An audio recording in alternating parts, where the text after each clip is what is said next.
everyone! Today I'm going to be doing my September wrap-up.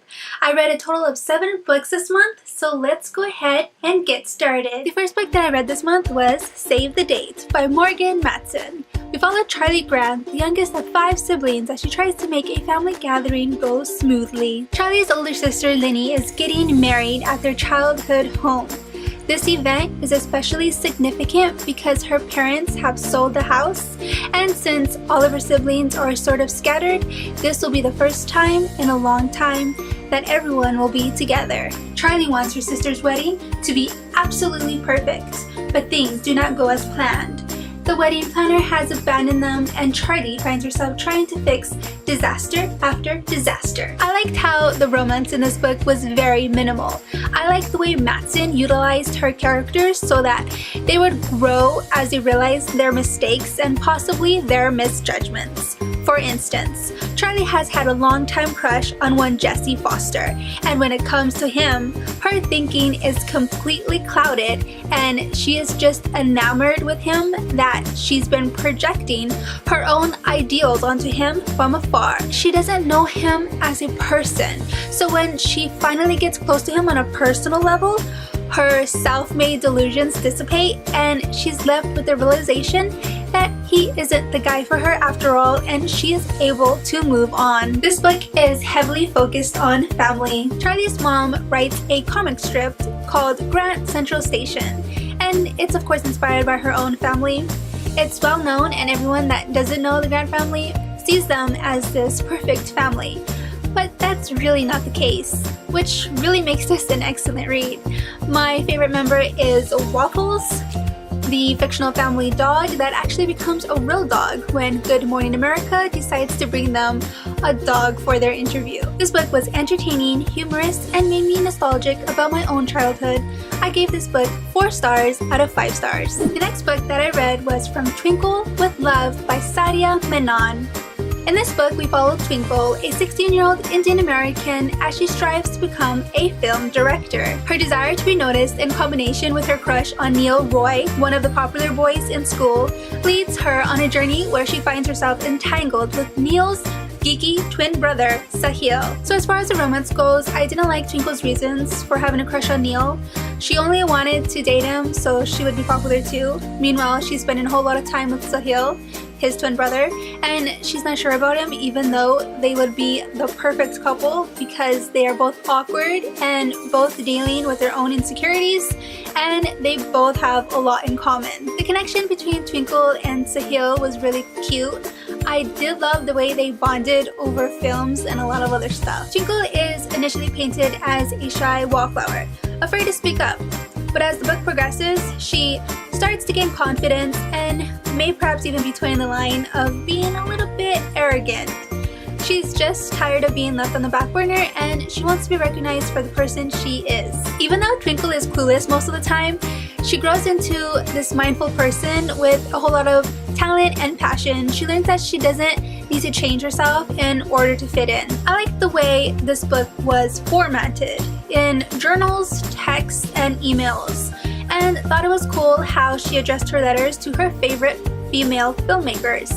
The tone of the book was very relaxed and light, and the pacing was on point. This book also has a lot of diverse characters. This was a fun, uplifting, coming-of-age story about fading friendships, finding love where you least expect it, and making your dreams a reality. I flew through this book. I gave this book 4 stars out of 5 stars. The next book that I read was My Plain Jane by Cynthia Hand, Jody Meadows, and Brody Ashton. This book is a retelling of Jane Eyre.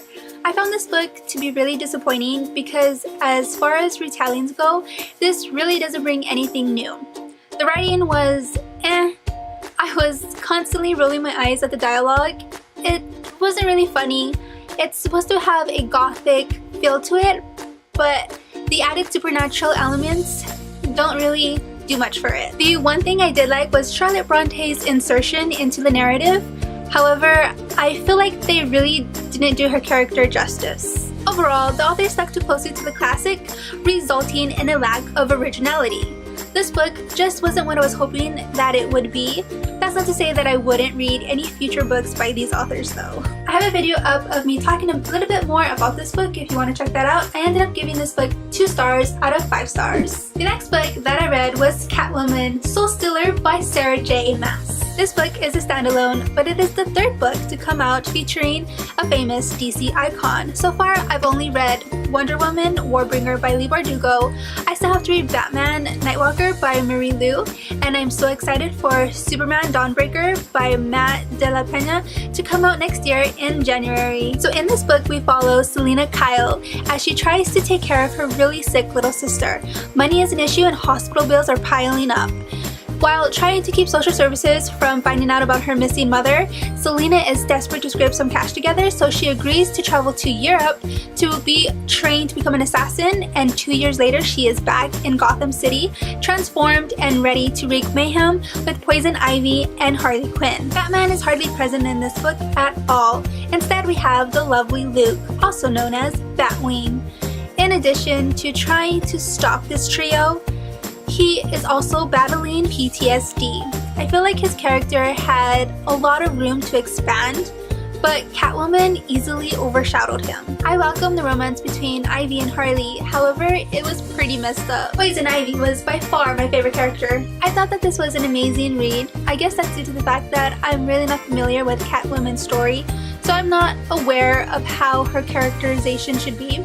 I love reading about heists and the social divides, and this book was also interesting to read about. This book was fast-paced and action-packed with so many awesome villains. I ended up giving this book 4 stars out of 5 stars. The next book that I read was Beds Are for Flowers by R.K. Gold. This book comes out on October 17th. In this book, we follow Clarence, his sister Jessie, and his best friend Wakuba as they journey to what is called the In-Between. They travel to this bridge with the help and guidance from the Red Reaper. Why are they doing this, you may ask? Well, it used to be that Reapers would bring things like acorns and flowers back from Gaiden to the mortal realm that would result in vast forests and cure for diseases. But the Reaper in the tree messed the system up by blocking the path to Gaiden, because he believes humans are destroying the mortal world and are totally taking what they have for granted. This disrupts everything, and now humans live in a gray world. So these 3 kids team up and set out to remove the Reaper in the tree from his makeshift throne. I thought this was a very creative and unique book.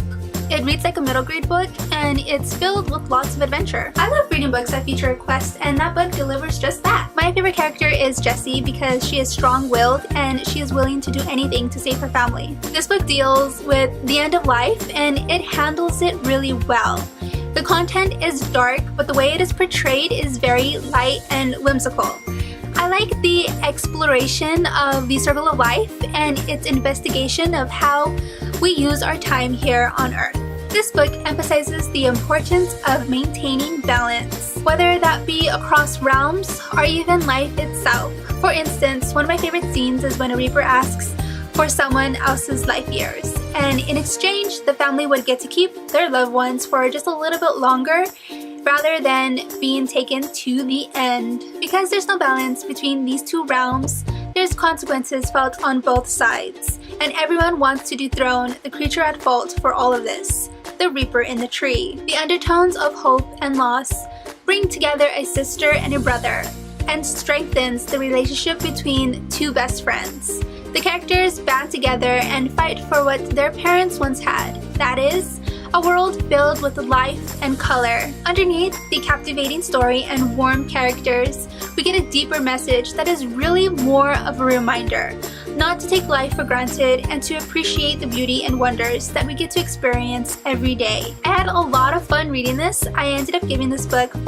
out of 5 stars. The next book that I read was The Girl with the Dragon Tattoo by Stieg Larsson. This book is a murder mystery set in Sweden. We follow 2 main perspectives, Mikael Blomqvist and Lisbeth Salander.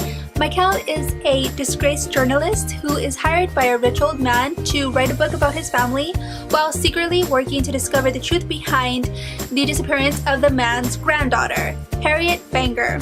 The man thinks that she was murdered even though there's no body, and this supposed murder happened 40 years ago. Lisbeth is a freelance investigator and also a genius hacker. These two, Michael and Lisbeth, team up to unearth what really happened to Harriet all those years ago. Okay, so first off, the book starts off really slow and it was a bit dry for my tastes.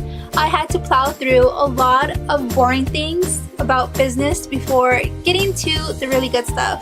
It's not until we get further along into the book that the story really starts getting interesting, and by that I mean stuff that was really disturbing. I had a lot of trouble keeping the Wenger family straight, like their names, because their family is just so big. There was a lot of pointless details in here that was really unnecessary, making the book long-winded, and there definitely was some pacing issues for me. Overall, this was an entertaining read, and once I got further into the book, the plot really sucked me in.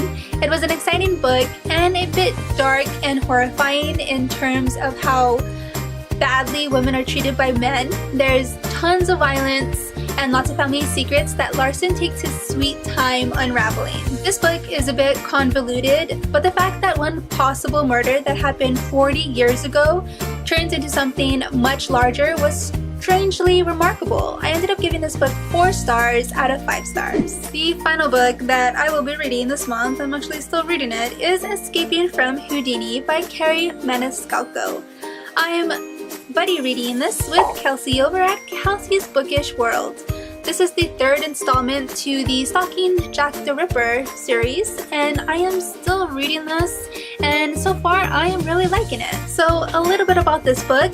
It's set in the 19th century where a luxury cruise ship takes our main characters, Audrey Wadsworth, a forensic scientist in training, and her partner in crime, Thomas Cresswell, from London to America. The kicker is that there's a murderer on board. They are on their way to New York to help out with a murder investigation. Meanwhile, the ship entertains its guests via the Midnight Carnival. Its performances and magic shows captivates its audience. That is, until women start turning up dead on the ship. Audrey and Thomas get to work trying to pinpoint the murderer. They have only a week to solve the mystery before they reach America. So there's a love triangle that I'm not too thrilled about. I do like the ringmaster, but I just wanted to get out of the picture in terms of romance. You can tell that the author did a lot of research about carnivals and sleight of hands and card tricks and all that. It really shows in the amount of information included before she slowly doles out her small reveals. I'm predicting that this book might be a 4-star, 5-star, I'm not sure yet. But I'm really excited to continue reading this book. These are all the books that I read this month. I enjoyed mostly all of them. Thanks for watching, and I'll see you in my next video. Bye!